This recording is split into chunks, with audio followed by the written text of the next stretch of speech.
name is Clay, and welcome to Terminally Nerdy, and today I've got a bit of a review for you.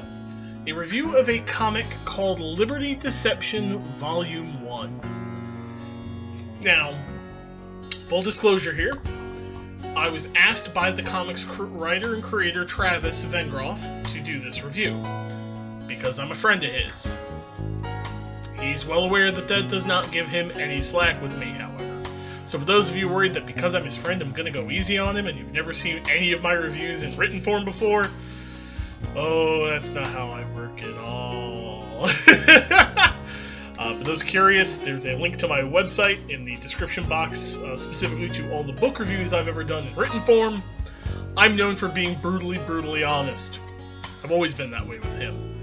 I've known him for about 4 years. I've known him since before the comic actually really got started being written. He had some concept art and some basic art and stuff, and he'd been working on the script and didn't have anything. At one point, he asked me to read the script and let him know what I thought. Spoiler alert, I did not like the script. Straight up, I didn't. Thought it was boring as hell. Probably because it was in script form. And then he had his Kickstarter, made his goal. I did back his Kickstarter, so he didn't actually give me the review copy.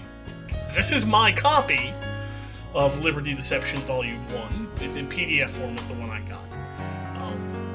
But he asked me to review it. He wanted some reviews for it, so I told him I'd give him my honest thoughts. So this collects the first 3 issues of the comic. Apparently it is going to be in stores in issue form, supposedly, or so he tells me. And this tells the story of TJ. And the first volume, like I said, collects the first 3 issues. For this review, the way I'm going to do is I'm going to talk about the story, then the characters, the art, and then kind of my final thoughts. So the story here is the story of a world called Atreus, a world that is disconnected from basically the rest of the galaxy. From what I understand, it was colonized, and then it, like as a mining station, then it got cut off. There was a rebellion, and then basically 2 groups kind of formed. There's the city, where it's ruled over by a person named Archon Reeve. It's basically a totalitarian government. So if you're living in the city, you do what the city wants, when the city wants. They have a propaganda machine, the whole 9 yards, Big Brother is watching you. They will happily execute people who do not fit their ideal. Outside the city ringing it is the Fringes, where basically it's Mad Max and Thunderdome and, post-apocalyptic, we eat other people, drug use, slavery, the whole, debauchery. Every nasty part of humanity is outside. The outside people are always trying to get in. Somewhat. Now, the story centers around a guy named TJ, and I don't remember his first name. That's a bad sign. I remember his last name, which is Justice. And he is an actor in the propaganda department. He plays a character named TJ. He had facial reconstruction of this whole thing, and his entire job is to basically make the citizens feel glorious, love for their city and the Archon, and to believe that they're being protected by these horrible Fringer monsters. However, and there's spoilers, there's going to be some spoilers, TJ gets fired from his job. And apparently firing means you're going to get fired. Possibly baked, maybe made into a cake a la Portal.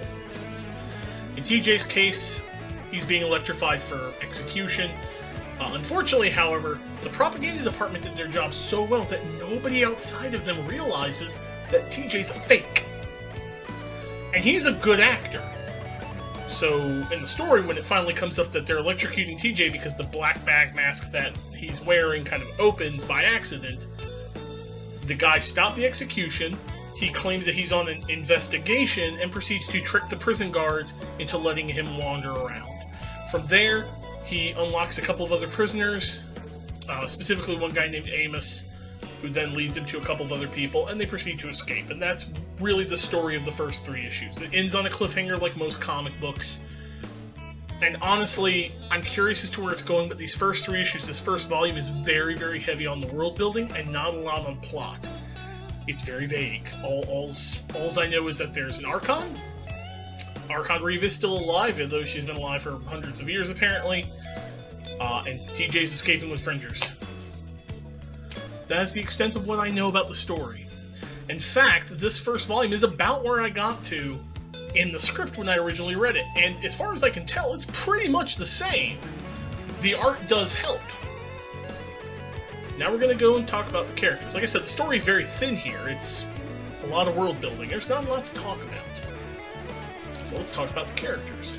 It's kind of an ensemble cast we're doing. We got TJ.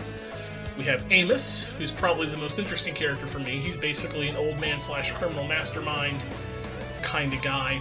Clearly, it even has a little aside when he shows up. I'll put the picture here where it says that he's going to probably be a villain later. It's pretty funny, actually.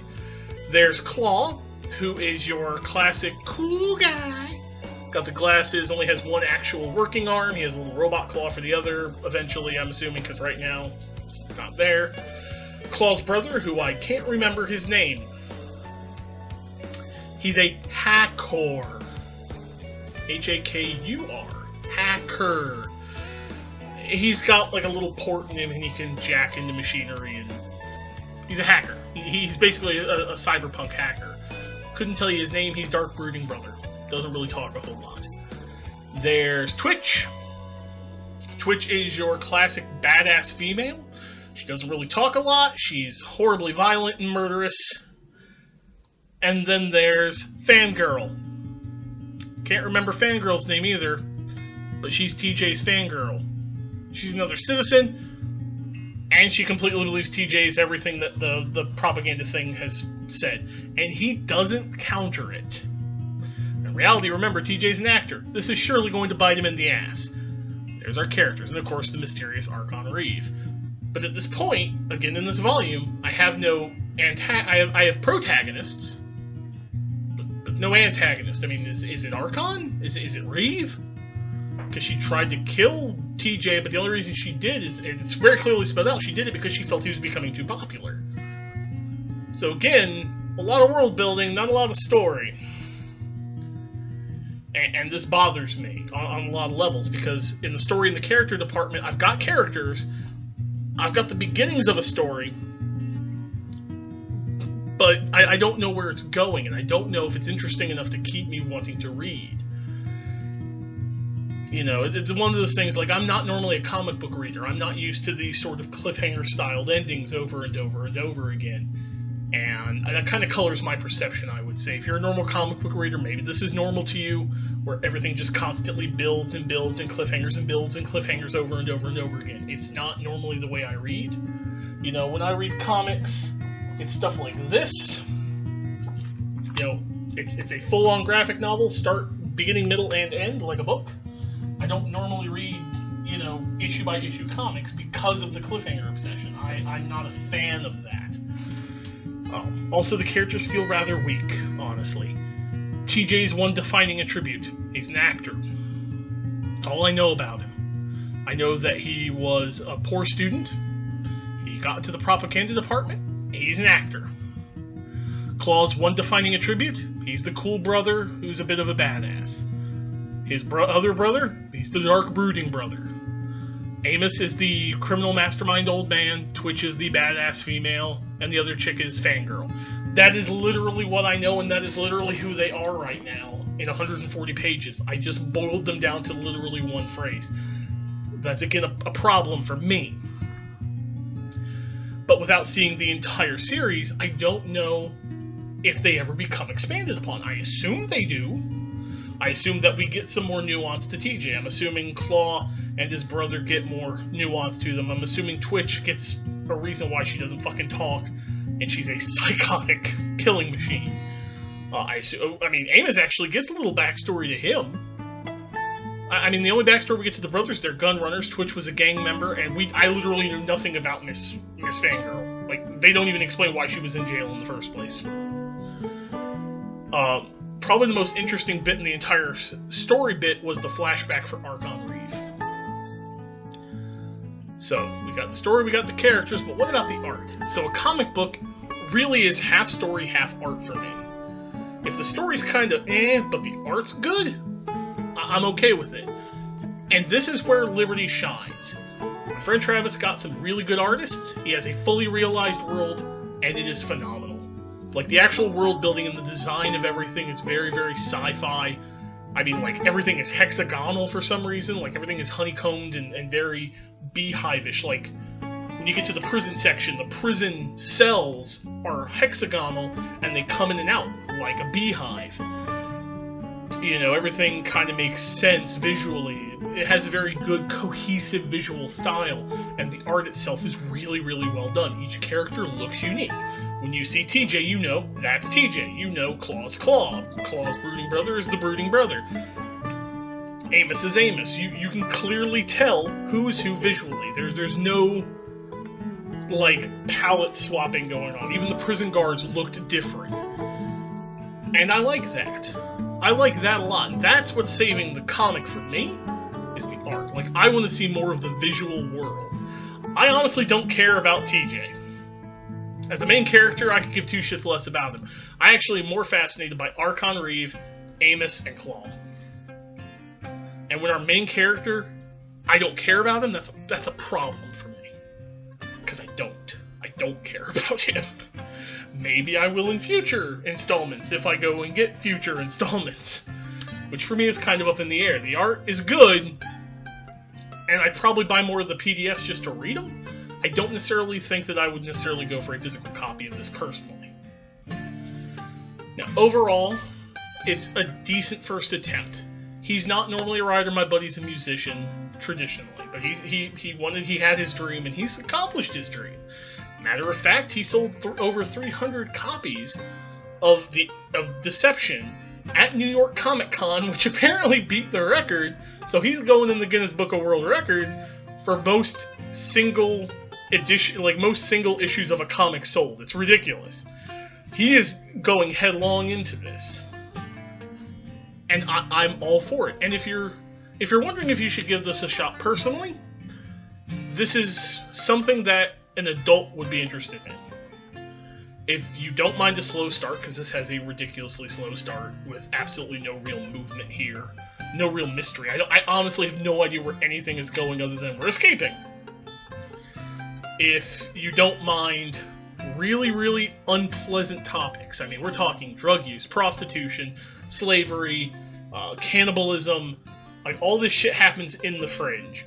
I'm aware of this because I've discussed his world with him several times, and I'm warning you ahead of time, this is where the comic is going to go. It's going to tackle these very unpleasant topics.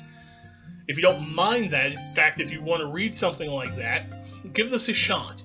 If you're looking for something that's got a cohesive beginning, middle, end, this isn't it. If you're looking for superheroes, this clearly isn't it. As to where you can get it, I'll put the link in the description box below where you can find it. Go give it a try, at least buy the PDF if you want. Supposedly it is going to be in local comic book stores. I forget how he's distributing it. You can probably find it somewhere there. Also, if you're interested in the world of Liberty but don't really care about the comic, he does have an audio drama, completely free, called Liberty Critical Research. Link in the description box below. I've listened to a couple episodes. Each one's about 30 minutes. These are professionally done, beautiful sound quality, special effects, sound effects, multiple voice actors, good stuff telling a story in Adrius' past, and it's really good stuff. So if you want to dip your toe into the world of Liberty, but don't want to spend the money on the comic right off the bat, check out the Critical Research podcast. Again, link in the description below. If you have any questions, feel free to leave a comment. I can pass them on to him. Happily, I might add. And as always, if you like what I'm doing, hit that like button. If you don't like what I'm doing, hit the dislike button. Again, leave those comments if you want. Hit the subscribe button if you want more reviews, tabletop goos, and shenanigans as always. And remember, stay nerdy!